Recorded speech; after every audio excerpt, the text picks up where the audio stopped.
One of my favorite quick meals to make is a little pan pasta, and Sicily is famous for them. Well, I happen to know the perfect place to go get some authentic ingredients. Let's go to Italy.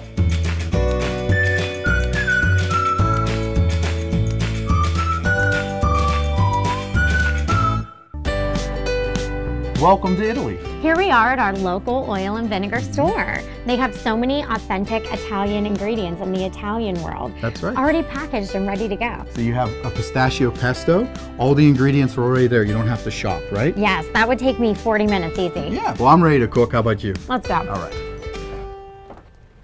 This pasta is inspired by Sicily and includes all the traditional flavors. Yeah, I happened to pick up some sun-dried tomatoes and artichoke hearts. I want to make some of my homemade pasta, even though you could totally use dry pasta if you wanted to. So let's put that to the side because we're going to make a quick homemade pasta. So I have the pasta flour, and we're going to use a 1 cup to 1 egg ratio and just make like a homemade pasta. This is a 00 flour, which is just the grind on the flour, so it's an extra fine grind. So we're going to make a well with it and actually put our egg in the middle to incorporate. Right. Go. And we are making pappardelle again, for those of you who follow us, but pappardelle is like the super hot pasta right now. Like spaghetti's out, linguine's out, pappardelle is where it's at. I love pappardelle. Yes. It's a favorite of mine. Okay, so we're gonna make a well.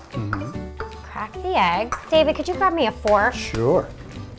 You can either scramble them in a bowl or just crack them in the well. Sometimes scrambling in the bowl is better because you don't get the runaway egg. Like whenever you try to incorporate, those yolks just take off. They take off, and plus this way you have a consistency to your pasta dough with the egg. So I am going to pour this in the well. And one thing they're gonna notice not in this recipe is salt, and they might think, oh, we have to season everything. But that's what salting the water when you cook it does, is it actually flavors the pasta. If you would add salt to your dough, it'll toughen the dough, dry it out. Okay, so we're just slowly incorporating the flour. And then the only other piece that's missing is just a little bit of water, and it really depends on humidity and everything as to how much water you need. So this pasta machine, you can roll out the pasta just to thin layers of dough and then cut it with the attachment. It's like there's a linguine attachment on there, there's a spaghetti attachment on there. And today, since we're making the pappardelle, David's gonna cut it in a different way. Sure, I'll just show you a simple noodle cutting technique. Which is cool, because I really use like a pizza cutter sometimes. Oh, which is fine too, and that works perfectly well. Yeah, so while I'm doing this, we're gonna have to let this rest anyway for 1 to 24 hours. 1 hour being, you know, the minimum you kind of want to let it rest. So why don't you show us our dough that we've already had resting? Sure. We made this ahead of time, and then once Terry gets the dough to this point, she'll wrap it in plastic wrap, and as she said, she'll put it into the refrigerator wrapped up for an hour to 24 hours.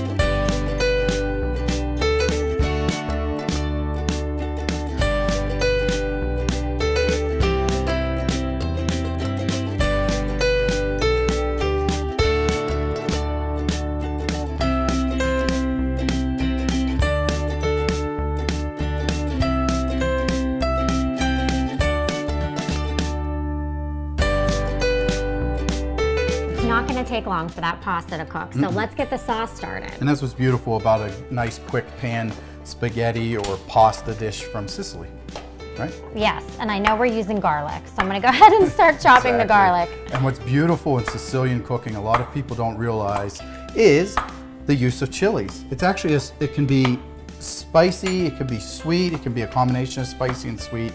I love the flavors of Sicily. Yes. So we're using a chili here. You can use any kind of chili you want. If you want a red chili to add a little color to it, you can do that as well. Is it just for the heat or what? Well, it's the flavor as well, but yeah, Okay. it does add a little spice. And obviously, like any chili, depending on the chili you use, will depend on the level of spice that you're getting from it. We're doing a nice, quick olive oil sauce, base sauce. Yeah, some Italian olive oil too, huh? Yep. Prosecco, I believe. Might as well. And we're gonna add our garlic and our onion. Do you want all of it? Yeah. So, we just want these to kind of... Just get a little translucent. Okay. Soften up a little bit. Okay. I'm gonna start building our flavors in the pan. This is like I said, this is a very quick dish here. It's almost like a stir fry. Think of a stir fry and just keep things moving. We're gonna use some sun-dried tomatoes. This is a beautiful product that we picked up today. Now you're taking them out of the oil? Yes, and you can utilize this oil for, I would save it for sure. Save oh it my for gosh, sure. yes. Even if you just use it in the bottom of the pan for something else. Exactly. Or, you know. We could have even used this, but I wanted to use their beautiful olive oil as well, you know? Yep. We can get some artichokes in. Sure.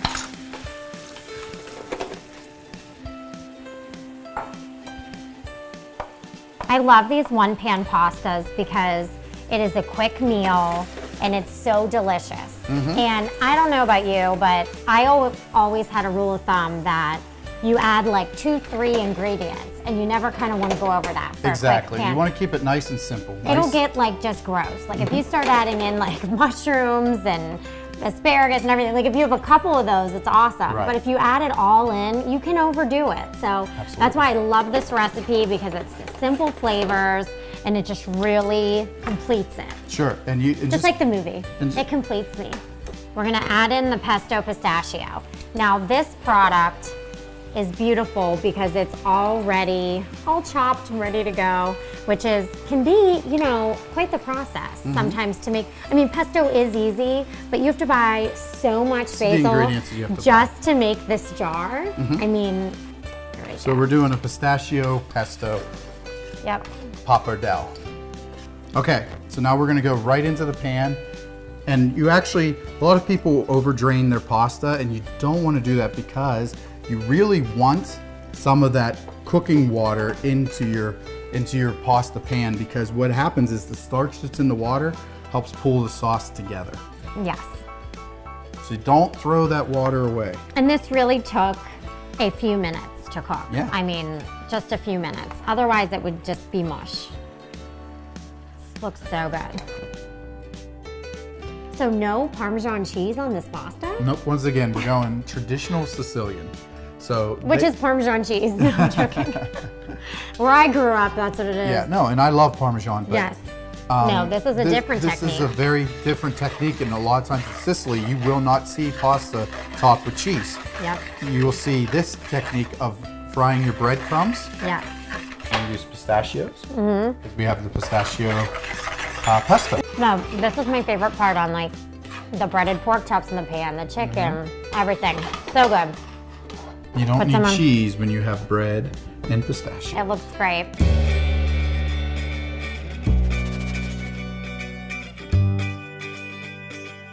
So here we have our Sicilian pasta dish topped with breadcrumbs and pistachios. No Parmesan cheese. Yeah, well, hey, we'd love to hear what you think, so please leave us comments below.